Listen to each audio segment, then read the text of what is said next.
Like to have everybody's attention for a moment. There's a stat. I don't like bringing up stats, but there's one stat about the Panthers. He's in the world is James Harden better scorer than Michael Jordan? No, he's more creative in that. Traveling is not creative, Brandon. He doesn't. No matter what the score is, and they've said it themselves, whether they're up 10, down 20, whatever, they know they can turn it on whenever. Why did you have to bring up the Cowboys in this conversation? Lived in Texas for 2 years and just could not stand to watch Cowboys football. All right, listen up. Welcome to The Rundown. Here's Desmond Johnson. And welcome back to an edition of The Rundown. Joined by my usual panel, Hot Rod Funderburk, Brandon Blakney, both in the house. We told you before. We told you when COVID hit that we weren't going to do shows just to do shows. There are people out here doing shows, filling it up with filler and skits and all that nonsense. That's not what we're about. We're about sports talk. And now there's some sports going on. We couldn't avoid it. So we wanted to do a mini rundown this week to kind of touch on three of the hot spots that would affect you, listeners and viewers of the rundown. We do appreciate everybody that checks in with this. Got to give a special shout out to our sponsors, Blue Naples Pizza in Kernersville, as well as Body Patterns Fitness and Wellness in Kernersville. We'll have some news in terms of where to get some more sports talk from us in the next couple of weeks. Some big things going on behind the scenes, and we'll let you know about that. But fellas, what's going on, man? We just finished this gauntlet, greatest NFL team ever tournament. Carried us from April till now when sports came back. What's going on, man? How y'all doing? And we're alive and healthy. Can't ask for much more than that, fellas. Yeah, and we're going to talk a little bit about some college kids not being healthy in just a bit. First things first, though, we got to touch on Charlotte Hornets play-by-play man John Focke. I've got my Hornets shirt on right now. Got my Buzz City colors too. You got your North Side shirt on. Buzz City. And of course, my man's wearing the Dallas Cowboys blue and white, of course. But y'all know what time it is. But John Focke, the play-by-play man for the Charlotte Hornets, it's kind of crazy. He's in a bit of hot water, I guess you could say. It's kind of crazy because the Hornets play-by-play job has been a dangerous one the past 18 months. They have let one guy go. One guy retired before him, and now this issue with John Focke going down. If you're just now catching up, a couple of days ago, Mr. Focke was watching a NBA playoff game and went to Twitter to talk about the game, which included the Denver Nuggets. And in his tweet, instead of typing Nuggets, he typed the N-word. So I've seen over the past day or so people, and I've said it myself, phones don't autocorrect to slurs. So this notion to begin with that, it autocorrected and everything else, that was not what it was going to be. And then our buddy Scott Fowler at the Charlotte Observer came out with an article on Wednesday of this week after he spoke to John Focke, and Focke admitted it was not an autocorrect. He was just typing really fast.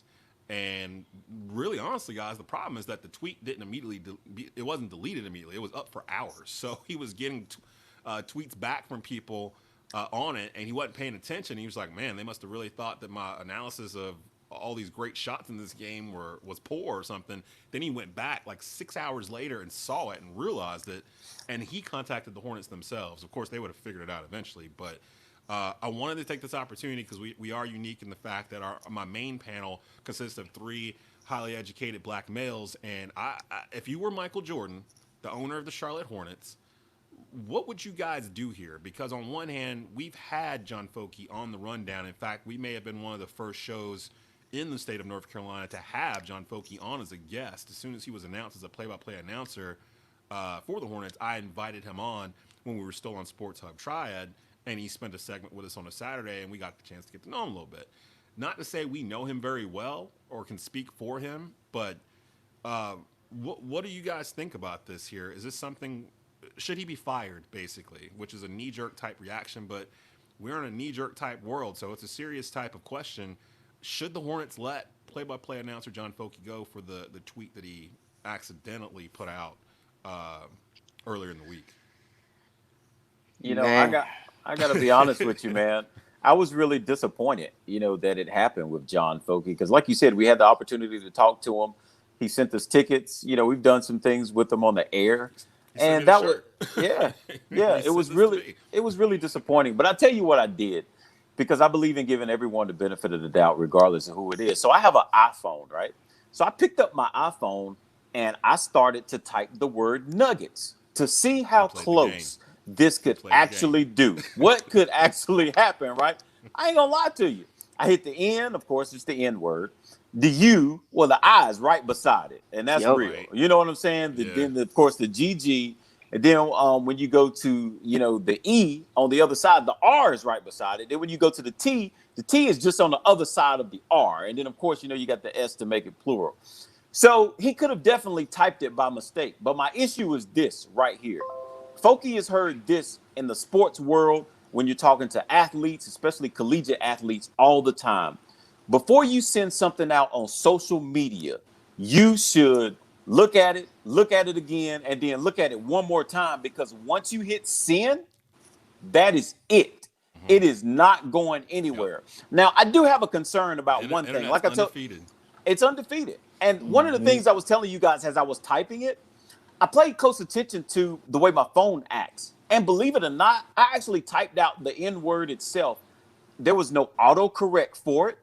There was no other place to put the word in. So it would go out on an iPhone. It would happen. And I found that a little disturbing too. Because now I'm like, all right, iPhone people, what are y'all getting at? Wait. No, seriously. Wait a minute. What do you mean? Because I haven't had an iPhone since iPhone 6. So what I'm saying is, gone out anyway? So what I'm saying is, if you type in NI on iPhone, right, it'll highlight the NI. And in highlighting it, what it does is it shows a word that it will put in its place. So if you put NI on your phone, it's going to highlight it. And the word it's going to put in its place is no. So as you go on and do NIGG, the word that it puts in its place is going to be night, NIGHT. But once you type out the ER, there's no more highlight, meaning if you hit the space or anything like that, there's no word to replace it. So I found that very disturbing, that iPhone makes a phone that you have a word like that that's considered vulgar, obscene, very offensive, but there's no correction if that gets typed in. I found that very, very odd from the makers of iPhone as well. Brandon, what are your thoughts on this? Because I've gone back and forth over the past year or two. Because at first I was like, oh, he got to go, and then I was like, nah, I've talked to John before. He don't seem, because he's 40 years old. Like, I was like, I don't think he's really that way. It must be an honest mistake. Then I started thinking about the business side of it, and I'm like, maybe you don't have a choice. So, yeah. Brandon, what do you think? I mean, you can. And Brandon, just before you go, what do you think would be? Just before you go, Brandon, just to answer your question of should he go after going through that whole soliloquy? Yeah, he should be out of there, because he didn't take the time to know what he was sending out with the company he's representing. I mean, it was up for 6 hours. It was up for 6+ hours, if I'm not mistaken. Brandon, what are your thoughts on this, man? Should Focke be released from his duties from play-by-play for the Hornets? So, I'm going into this unbiased. I don't know this guy at all personally, so I'm just thinking strictly from a business standpoint. The culture that we're in right now, the mood, the energy right now that's going on current today with everything as far as race and as far as social media killing careers, people are getting canceled for way less than that. So let's be clear. Yes. It may have been an honest mistake, but mistakes can be costly. And I think this is one of those times. You also have to look at it from a perspective of Charlotte being an urban city. Also, with it being an urban city, the Hornets aren't exactly a tier 1 organization as far as packing the stands and winning games right now. So you can't afford to lose any more support, I don't think, either, by keeping this guy potentially. I think you really don't have a choice if you're Michael Jordan. It doesn't matter how much you like the guy or if he's awesome at his job at this point. I think he has to be replaced. There's no way you can let him stay and expect the city of Charlotte to continue to rally behind this team. Here's where I am on this, and I went through both the thoughts that both you guys had on it. And one more thing too, Des, I also wanted to say he didn't volunteer to speak up either. Like, he's not explaining himself or really speaking up for himself. So I think that kind of hurts too, along with what you said, it being up for 6 hours. Like, how do you not know that? Yeah. The Scott Fowler article, you can find it at charlotteobserver.com, where he got a chance to talk to Focke via phone, and basically Focke just said it was a mistake. I typed real fast, didn't check it, left it up for a while, realized what it was when I went back because I was getting a bunch of hits back, deleted it, and then told the Hornets himself what had happened. Here's my thing, and maybe it's not fair to John Focke. Like I said, I've never met him before, but I've spoke to him on the phone numerous times. I've interviewed him multiple times since he's been here in the Carolinas. I look at it like this. What if it was me? Like, what if it was me in John Focke's position, play-by-play analyst for the Charlotte Hornets, and I typed that and sent it off? How many people would be defending me saying I should keep my job? And that's kind of where I land, because I look at it like right now, for some reason, and I've heard this take before, especially on local sports radio here the past half year, where when somebody makes a mistake, they should automatically be forgiven and there should be no consequences to their actions. And that was not the way I was brought up. Like, I was brought up to limit your mistakes or to not have mistakes so you don't have consequences to your actions and don't have to answer to something that you may or may not have been trying to do. So at this moment right now, does Focke deserve to lose his job? Honestly, probably so, because he is the face of the Charlotte Hornets broadcast team. You can't, how are you supposed to, he rides the same planes and buses with the team to these away games. He's with them 82 games a year. So, and plus the Hornets are young.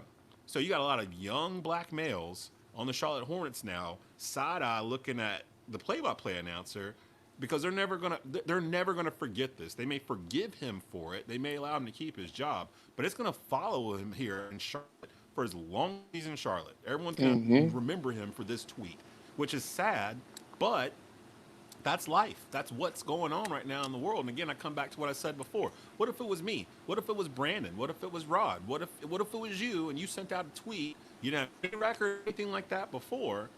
And what if it was you at a major company sending out something like that and it stayed up for 6 months or 6 weeks or 6 weeks, 6 hours? Would you keep your job?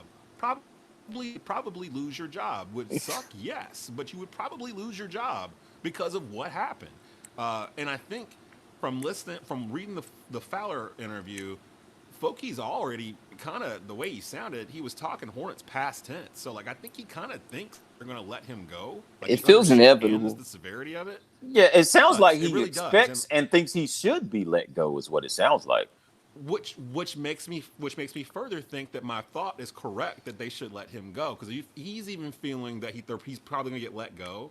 Then deep down he knows he typed is something you cannot type in 2020 and be the face of a broadcast team for a professional team that's, I don't know, 70% African American. You can't do it. Like, I know he probably didn't mean to do it. Actually, you know what? I don't even know him, so I can't say whether or not he meant to do it or I know he didn't mean to do it. You know, I don't know the dude. We've never had lunch. We're not friends. Know him like.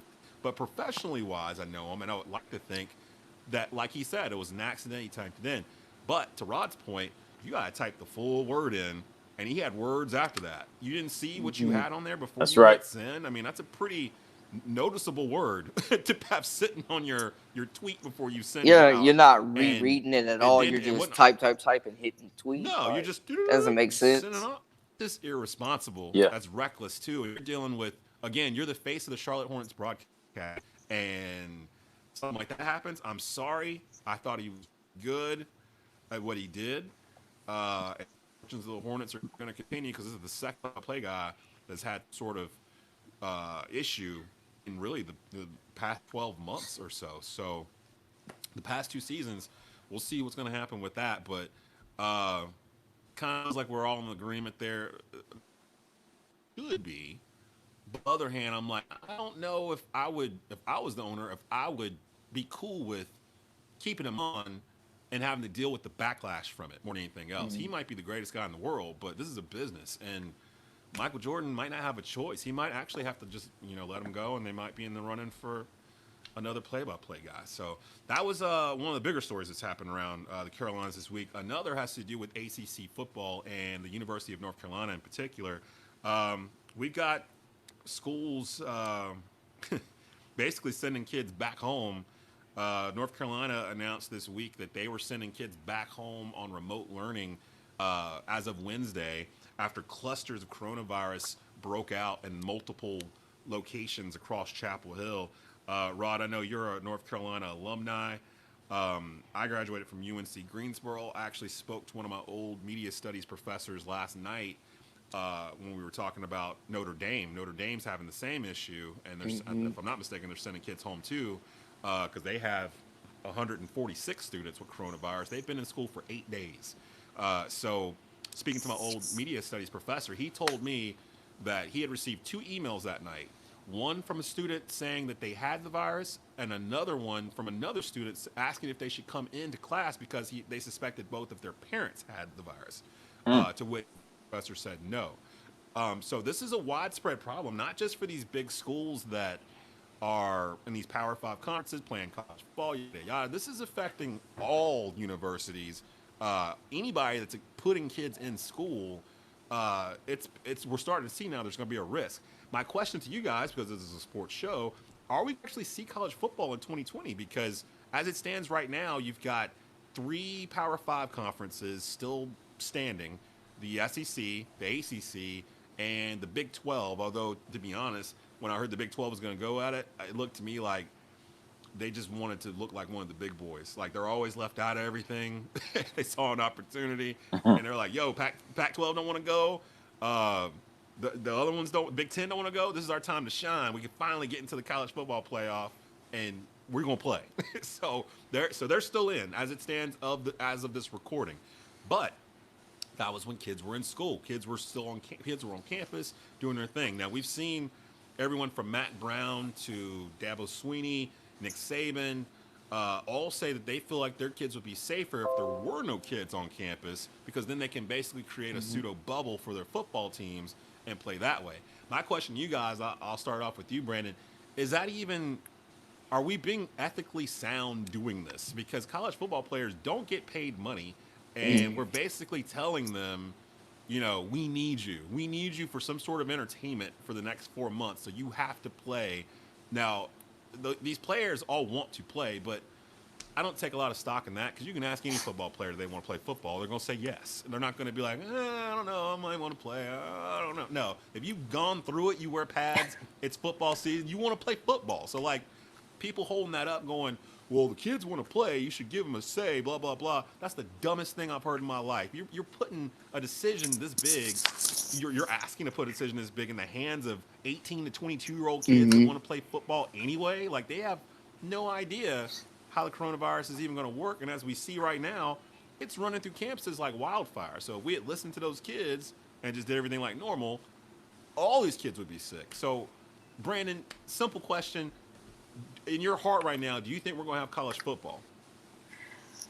I think we may have a mixture. I don't think we finish the season if we start it, though. Because sports is just, I don't see it being possible to complete a season. One, how are you going to have any type of playoffs with just 3 conferences in? The ACC's already announced that they're only playing one aligned conference, and they're only non-conference 1 game per schedule. Then you look at the Big 12, it's like, yeah, Texas schools pretty much decided, hey, we're going to play football. But when you look at it, Notre Dame and UNC specifically. We knew that was going to happen. Yeah, honestly. You have 130 positive cases right now at UNC. Notre Dame has 147. Without a bubble, there's no way to contain that. I don't see it. And then you're traveling. So every school's setup isn't going to be the same. Some schools may still have students there during the time. So, the quarantine, I think, is going to be very difficult to do. The resources that you have to put into it are just outrageous for that amount of people and for the students. And I think that you have players on both ends of the spectrum. You got guys like Justin Fields at Ohio State that are starting petitions and getting thousands of signatures going. And then you got local guys right here in our backyard like Sage Surratt, a potential first-round draft pick, deciding to sit out this year and prepare for the draft at Wake Forest. So I think there's players on both ends of the spectrum that are really analyzing the situation. But it may not be up to the football teams at the end of the day if these players start dropping like dominoes and thinking about more of their future and their health than just one season right now. We noticed, too, that JUCO, for one, has moved the season to the spring. So I don't know if that'll be an option for major D1 sports as far as, TV contracts and those things having to be worked out. But if we do have somewhat of a season, I don't see it finishing. I can't see it.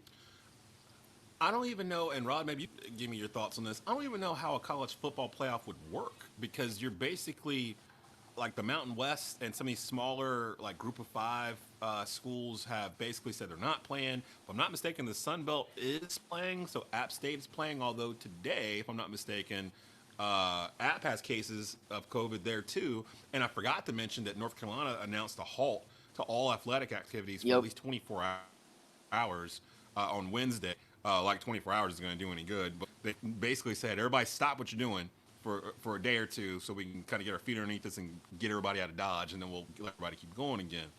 Rod, I'll ask you this. As a former athlete, you played football at a high level. You went to school in Chapel Hill.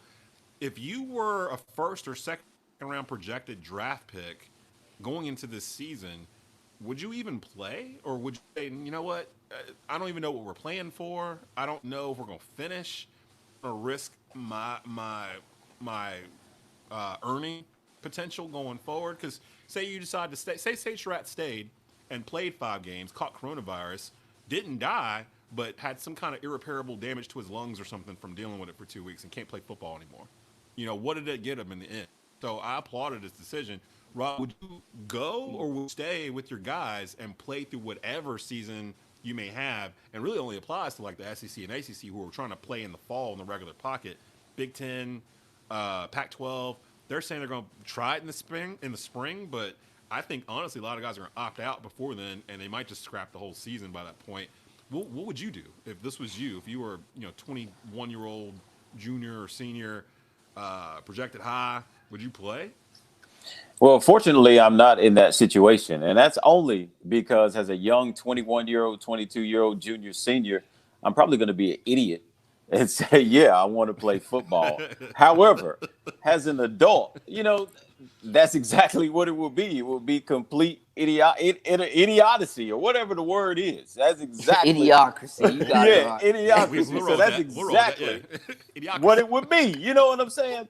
Because look at this. These conferences have dropped out and are not playing football for a reason. And to me, it's because of the liability. When you look at the business side of it, if you get any child that dies or gets any kind of harmful effect from this coronavirus, how many lawsuits are going against the NCAA, and it's going to trickle down to the schools? I mean, that's not worth it in itself. You know what I mean? Just from a big business perspective, especially when, governors in North Carolina are saying, hey, we're still on phase 2. We're not. And according to phase 2 and the way it is, they shouldn't be playing football. You know what I mean? So then you're going to have that in the lawsuit as well. So you're talking about parents. You're not supposed to be gathered. Yeah, I mean, there's not supposed to be anything. Yeah. So you're talking about people getting paid and jumping on the bandwagon of a class action lawsuit and continue it on. So just from that perspective alone, I think these conferences should cancel football. Now, from another perspective, like you guys just said, if there's only 2-3 conferences playing football, if I win the championship, do I really feel like a champion as a football player? Huh? Did I really compete against the top-notch guy? Exactly. I mean, do I really feel like I've accomplished something? What have I really done? And just from that alone, no. Yeah. I don't think I want to play. I think, too, you have to look at some guys with the NCAA announcing with schools. I don't know, man. With the bubble, I'm reading this article right now about UNC, and they're talking about it. I just don't see every school being able to operate under that. Like the football, like using the NBA model. Because schools, yeah. I don't see how any amateur level team can do like what the NBA is doing. And we're going to talk the NBA here real quick before we get out of here. I think the NBA did it right. They did it perfectly in terms of. I remember back in March, people laughing at the NBA suggesting doing a bubble in Orlando, and they couldn't wrap their minds around them doing it. But I'll tell you what, man, when I watch these games, I forget there's not a crowd there sometimes. Like, they've really done a good job. I think WWE is actually about to emulate what they're doing by putting virtual screens around the ring, or at least on the TV side. So you get to pay to be one of those spots in the virtual seating, which is pretty cool. They're piping in crowd noise. They're piping in auditorium noise like they would at a regular game. I like it. I like it a lot. And actually, to be honest, I'm glad I like it because they're probably going to have to do it next year too, or next season or whatever, because I don't think it's going to flip back to, 24,000 people in Staples Center watching the Lakers next season at the very beginning. Like, I don't think we're on the track for that yet. But going back to college football, I'm starting to get really concerned because I don't know if they can do this, and especially if you start getting kids getting put in the hospital that are from these batches of college students, not the athletes, but just the students that were there and got sick. I don't even think it has to get to the teams. Like, if students start getting super sick and dying, even though they started sending them home, then you're going to start getting into this, well, we can't have them gather. We can't have them go to the games. We shouldn't really even be doing the games. We need to really adjust what we're doing and figure this out, because normally you would think they would want to do it for the gate. They want it for the money, those home games, but no one's going to be there. And it doesn't look like Governor Cooper here in North Carolina is going to adjust that to allow colleges to put in, X number of fans or students in the stands. I don't really want to watch college football without an audience. I feel like football is the one sport you kind of need an audience there if you're watching it. It's a constant murmur, I guess, throughout the whole game. There's highs and there's lows, but the sound never goes away in a football game. It's always there underneath it, and I think it would be jarring to have it. Said before, watching WrestleMania back in March, it was one of the first sporting events that tried to go without an audience, and to me, and plus they did it over 2 nights, which I thought was a huge mistake, but it was so jarring not to have an audience there that it turned me off to the product, and I'm worried that's going to happen in college football and college basketball, because that's not that far away. It's only a couple months out, so I'm hoping they're figuring out how to do that. But I don't think, honestly, the SEC and the ACC by the end of next week, they might have pressure to basically postpone until the spring as well. And if all of them are sitting in the spring starting in January, now you can talk about doing a college football playoff like in May or something when it's 95 degrees outside, but that would be the only way to Rod's point that you could justify having one. You can't really do a national championship if the 40 or 50, 60 plus teams in the Power 5 conferences aren't all there. They're not all playing. Yeah. You're not playing against all top competition. But even I don't when even know what the benefit would be other than just playing football. But even when we hit the springtime, we're still not going to be out of the woods during the springtime. We do not have a hold on this virus as a nation. We're not even close to having a hold on this virus. The springtime will be here in any minute, guys. January is considered the springtime. We're not going to be ready to play football or anything else in the springtime. I'm just sorry, we're not. It's like we keep trying to tell ourselves we're going to be because we want it so bad. But I've always said, for the ones not wearing a mask and stuff like that, it's all fun and games until they take your football away. And when they take your football away, that's when you're going to be like, oh, I need to wear a mask and go into Harris Teeter or whatever.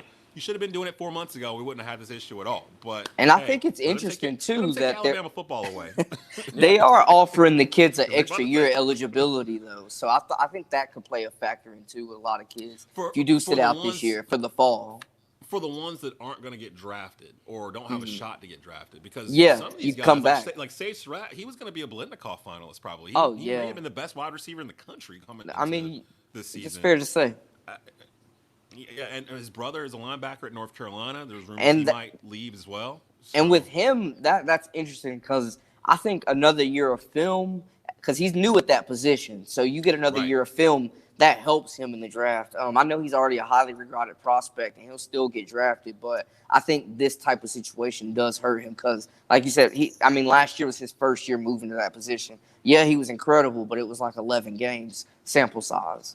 I think it hurts anyone who's trying to opt out and go for the draft because, like Brandon said, there's a full season of absolutely no film, no tape on you. And I'm telling you, if I'm an NFL franchise and I am in the NFL draft, you know what I'm doing? I am trading all my draft picks because I have no idea who I'm getting. I was thinking the same thing. I have no idea who I'm getting. It's not worth it to me because you don't know who you're getting. No one's played. So you need that extra year. A week or two ago. Yeah. I was doing the Panther podcast with Tyrone Poole, and that thought crossed my mind. We were talking about the young guys they had in and thinking about what they would need next year. And I didn't say it on air, but in my mind, I'm like, Shoot, I'd trade all 7 of those draft picks off because I don't have any film. Hey, I'm gonna let you know, fellas. Somebody gonna pull the trigger on Trevor. Oh, no, yeah. I mean, but he's got enough film to do that with. I mean, right. People would have drafted him. People would have drafted him top 3 after freshman year. You know, like people would have got him then. But like guys like what's the dude's name that left Wake Forest? He's at Georgia now. The quarterback. Oh, Jamie Newman. That kills him because they wanted to see him in that pro style offense. And he would have just going to Georgia would have put him into a Heisman situation talk if he played well. Yeah, and he had the skills to do it. And now, you know, well, of course the SEC is going to go, so he has reason to play to improve his draft stock because there's not going to be as many people out there with film to compare him to. So I get him wanting to play. Exactly. Guys like Justin Fields, Trevor Lawrence. You know, those guys, they've got enough tape on them where their spots are pretty secure, but they're leading the charge for these guys to go play. Exactly. So, which speaks to them, we'll know more. And now the NBA playoffs have started. Of course, all of them are in this bubble in Orlando. I just touched on it. I love it personally in terms of what they're doing. Everybody that knows me knows I'm a Laker fan. I'm not worried, you know, about what's going on. I know it's Dame time and everything else. But the Lakers, I mean, the Blazers have been basically playing playoff mode for 2 weeks, like just to get in. The Lakers clinched like 2 games in. They've been cruising, so I kind of expect them to be a little rusty. Plus, they're not home. This is the weirdest playoffs ever where both the 1 seeds, the Bucks and the Lakers, lose their first game.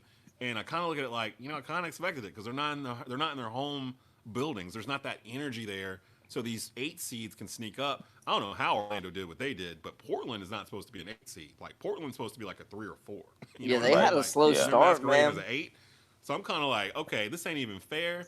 We should just let the Clippers win the whole thing or something. Like get the 1 seed so they could take on Portland. But I digress. I'm gonna ask real quick, who is the 1 team, East or West, that you expect to win the NBA Finals as it stands right now? First round going on. And why? And Brandon, I'll start off with you, man. Okay. I may surprise y'all with my pick, honestly. But I'm gonna take a shot in the dark because I think that this team is just that good and they're playing at that level. If I had to put my money on it, I'm taking the Raptors to repeat. And here's why, fellas. This is why, fellas.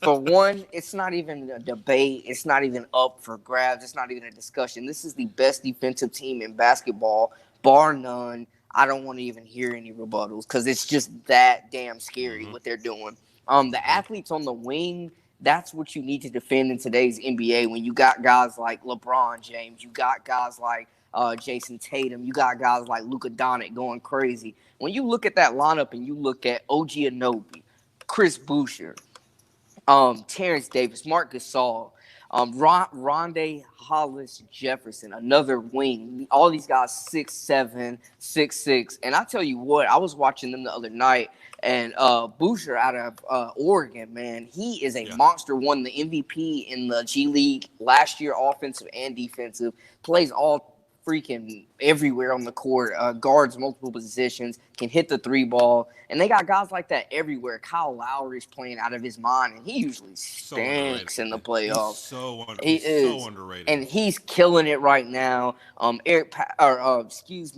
Pascal is out there. Pascal Siakam is out there, just going crazy, becoming a superstar in this league right before our very eyes. Marc Gasol still giving them quality minutes. Love that they have Serge Ibaka out there spreading the floor. I mean, they're tough to score on. You got Norman Powell and the 6th man of this team, Fred VanVleet, getting it done. I mean, maybe the best backup point guard in the league. He is. I mean, he is shooting that pill, fellas. He is letting it fly. It's just deep, man. They're deep. They are deep. I haven't been a Toronto fan since Vinsanity, and like, I'm not really a fan of them. But I definitely respect their gangster, what they're doing right now, because they don't really have a guy here. I'll wait. Go ahead, Rod. Who you got? I'm taking the 6, though, man.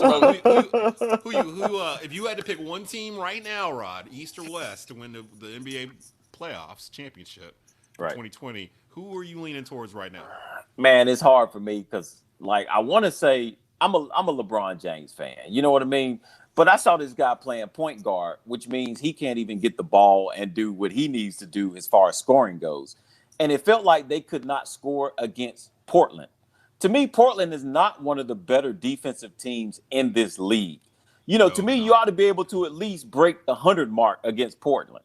And they could not break the 100 mark against the Trailblazers. So that's got me a little worried. So with your question, I can't go with LeBron just because of what the eye test is telling me. He looking tired out there, but, man. They do look tired. He's carrying them boys. on, man. He is carrying them boys. Yeah, it's crazy. And he's playing point guard. So there's no Rondo who's out there to do anything. So I'm like, and Davis got to stop being soft. Yeah, Davis has got to step up his game. Floor. I don't see him stepping up because if he points on 24 shots. Like, are you kidding me? Yeah, if he plays like the man that we all know Davis to be, I mean, I think they could be unstoppable. But my eye test is not telling me that right now. And I hate that Danny Green is out there just stinking it up. God. So I have to be honest with you, man. I never really liked Danny Green anyway, even when he was with the Spurs. He was going to get cut with the Spurs, but he got cut from the Cavs. He bounced around. Yeah, he found his spot a couple times. Yeah, exactly. He did. Man. But with this 2020 playoffs right here, that's happening in the NBA. I'm going to move from an extension of the Raptors' final win, and I'm going with the man who's at the Clippers. Kawhi Leonard. I can't look. Kawhi Leonard is the only guy I think, or not the only guy, but he's the one who's playing really well right now. He has his own 2 MVPs in the NBA Finals. Of course, he was playing with Tim Duncan. He has 2 Defensive Players of the Year titles that he's won. And I mean, this guy to me was the difference for the Raptors when they won the championship. It was all Kawhi Leonard, nobody else. And then Kawhi Leonard has that one superstar that he needs to get you over the hump. You know what I'm saying? And that's what you need to win an NBA title. I ain't gonna when I say nobody, Brandon, what I'm talking about is the Raptors had plenty of time to play as a team when it came to the NBA. But you know what? They couldn't get past Cleveland as a team. And to me, that's an issue. Nobody. Nobody got past Cleveland, but if you switch out DeRozan for the Claw a year earlier, they're still a number 1 seed without him. I'm still going with Kawhi Leonard. He's proven himself. He's done what he needs to do. He's got his sidekick. And I'm gonna tell you what, they got the Lakers card. They're gonna beat the Lakers. If the Lakers keep playing the way we saw last night, who knows? They might not even get to play the Lakers. Man. You know what I'm Clippers saying? got to get healthy. Lakers, yeah. Right. So, and that's just where I'm at. If I had to pick one, it's gonna be the Clippers. That's where I'm going. But Kawhi did everything. I usually say everything. Everything. Everything. First of all, I was gonna before Brandon went on. I was already on Toronto's train because I watched them play. Been there last week, and I was like, oh my god, this team is good. Like they very are really good all year. They remind me of the 2004 Detroit Pistons, where they don't have like a superstar. They're mad good defensively. They play you don't think about stopping one guy. You got to kind of stop the whole 13-man roster, to really beat them. And they rarely beat themselves. Like, they're very sound fundamentally in what they do, and they know who they are. Like, they don't try to be somebody else. They don't try to go down and shoot 53s. Like I watched the other night, that Houston OKC game. It was basically, if you go shoot a 3, we're going to come down here and shoot 2 threes. And then you're going to come down and shoot 3 threes. And then we're going to come back and shoot 4. Like, it felt like it was just who can we get to shoot 3s? And I hate that kind of basketball. Toronto doesn't play that way. Toronto plays, best shot, move the ball around. Your offense comes off your defense. If I had to pick a team out of the East right now, it'd be Toronto because I don't trust the Bucks, especially when they don't have home court advantage. Like, I felt like out of all the teams, Milwaukee needed to have that home court advantage to get to the NBA Finals. And now that they don't, and it's an even playing field, I don't expect the Bucks to get out of the second round, to be honest. Like, I know they're having trouble with Orlando right now, and Orlando's not even healthy. Aaron Gordon didn't play. And Jonathan Isaac's hurt as well. Isaac's out, and they still lost and didn't look very good. So, the Bucks feel like it's Giannis and then a bunch of parts around him, like the Magic with Dwight Howard back in the early 2010s. It's like you Y'all got just one disrespecting superstar Kenny MVP caliber Middleton. guy.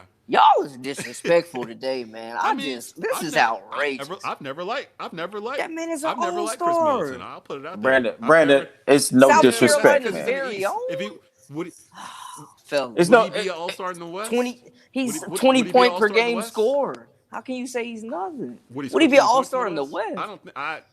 A lot of people Would he be all-star in the West? As a shooting guard over Clay, James Harden. Devin Booker's not even an all-star in the West.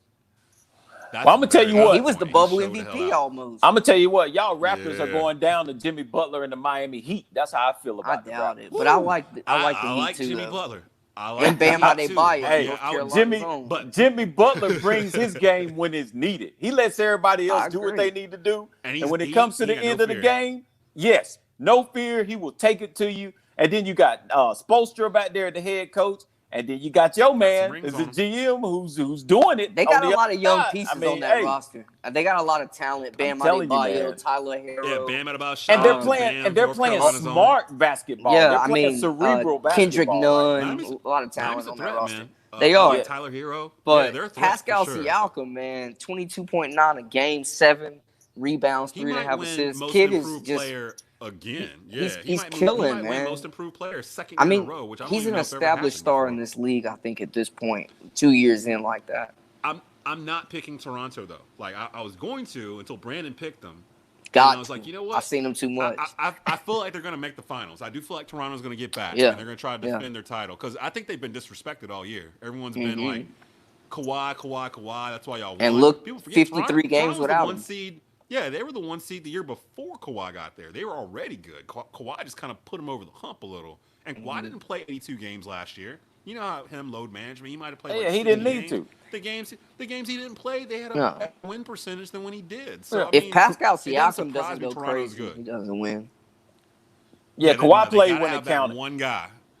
Yeah, they need that one guy that they can that shot to and get shot. Not what Kawhi did last year, but with NBA, especially playoff time, I look for who are the teams that have 2 dudes that are better than any of the 2 dudes on your team. There's really only 2. There's really maybe only a team like that, and really there's only one because I can't put Paul George in that category. Paul George to me is not. He's not a. Can you put him in a top 10? I mean, right now in the NBA, who's 9 players better than PG? Yeah, you can put Paul George up there. I mean, do you want to count guys like Durant and Steph Curry, even though they didn't play this past year? If we're talking the people current bubble rosters, are we talking? All right, so can we name 9 players better than Paul George? LeBron James, Anthony Davis, Kawhi Leonard, Steph Curry.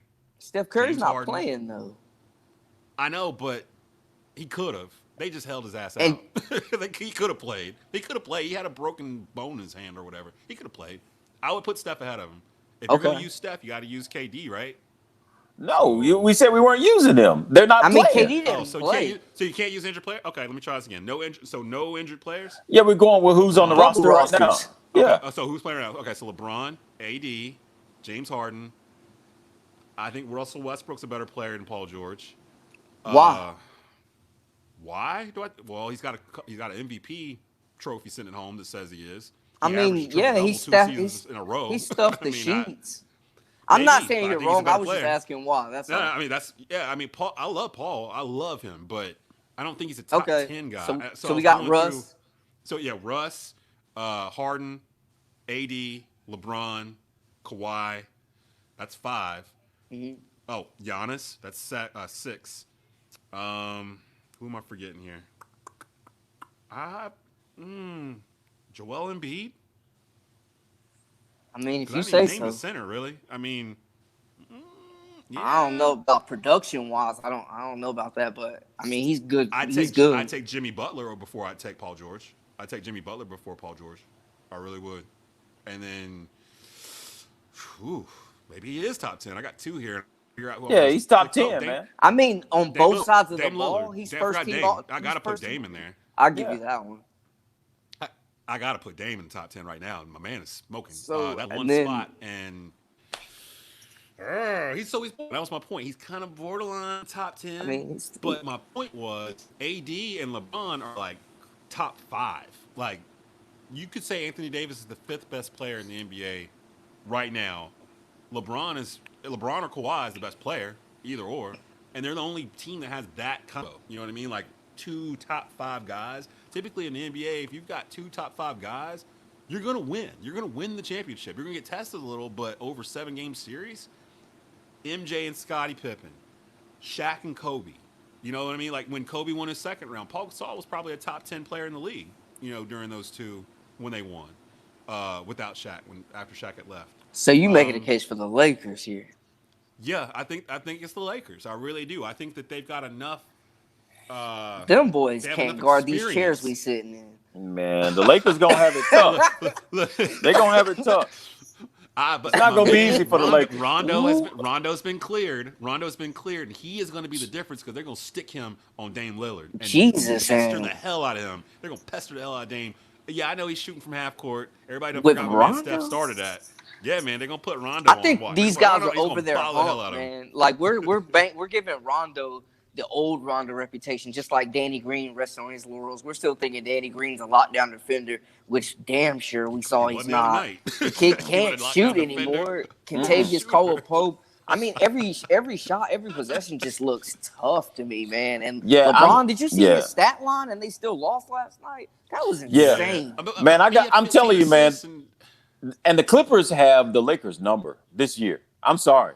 To me, they just do. They got to get healthy. They definitely got to get healthy. Yeah. The Clippers got to get all their pieces. I'm concerned with the Clippers. They haven't had their full team really, but like 15 games all year. Right. Will can't stay out the club, man. Like, fried chicken, man. Fried chicken. It was a steak, man. You got to get that steak in them.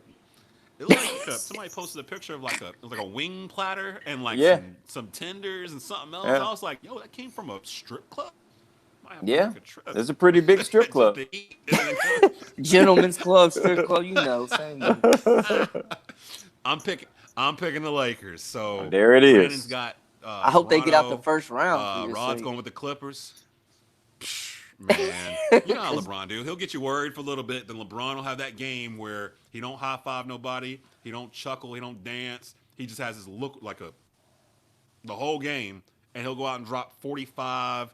17 rebounds, 8 assists, and won't no one be able to know what to do with him for that game. He got to attack, man, because he's got Gary Trent guarding him for those last few possessions, and my man didn't go to work. That was outrageous. And Gary Trent had a big shot.